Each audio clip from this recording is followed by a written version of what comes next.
Mr. Marchant is recognized. Thank you, Mr. Chairman. This question is for Mr. Oberhelman.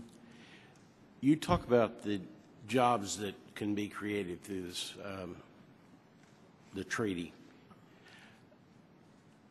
How quickly will it take once we take action and you begin to be able to meaningfully bid on these projects? How long will it take for that to translate to jobs? Yeah, thank you, and it's a good question. In our case, it would take several months because the bidding process typically is longer, and the pipelines my colleague is mentioning here are on the books. They're going to happen. When they are let for bid, it's a process that takes a while, and if we win the bid, it takes a while to get equipment there. So really, inside of 1 year would be a fair answer to that in terms of seeing increased exports. And I think I could safely say that would happen. So fairly immediately in government? Fairly quickly, yeah. Is there a ready workforce? Is there, you need to hire new employees? Yeah. Are there people ready to go to work? We're ready to go, yeah. We are ready to go. We have been, in this particular case in Decatur, Illinois, where these trucks are made, our large bulldozers are made in Peoria, Illinois, where I live, and our large loaders are made near Chicago. We have lots of capacity to meet this demand that we would see in the first couple of years. So then are your suppliers ready to step up their operations and fill the orders and provide the components? Well, that's a fair question. I think a lot of that depends on what the economy is a year from now. And boy, we all need a better economy in this country, and I'd like to see a shortage. But today I don't see that. In fact, I see us slowing down, if anything, a little bit. We're doing pretty well. But I would not put worker availability on the list either with us or our supply chain.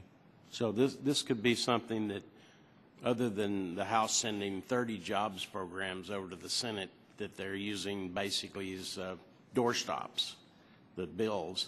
This could be something we could do, both houses could do tangibly, that within a year would result in new jobs, new economy throughout the supply chain. Definitely. A brand new market, increased shipments and exports at a time when the world is a little soft would be, I can't say it would be a boom because in our $70 billion company, it would take a lot to move the needle, but for Russia and for these trucks, it would really help us immediately. Thank you.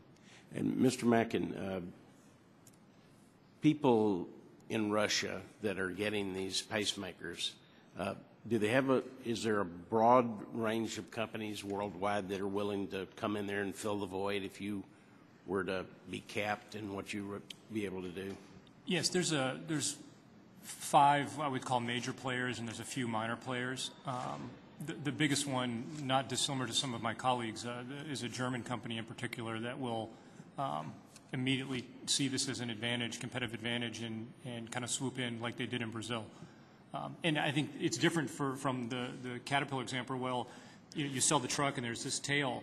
Our challenge is if you train the doctor on this device, or if you train it on the competitive device, that's what they learn to put in a year or 2 from now. If it takes that long, the game's going to be over.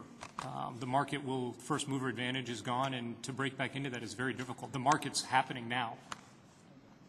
And Mr. Wood, is there plenty of capacity?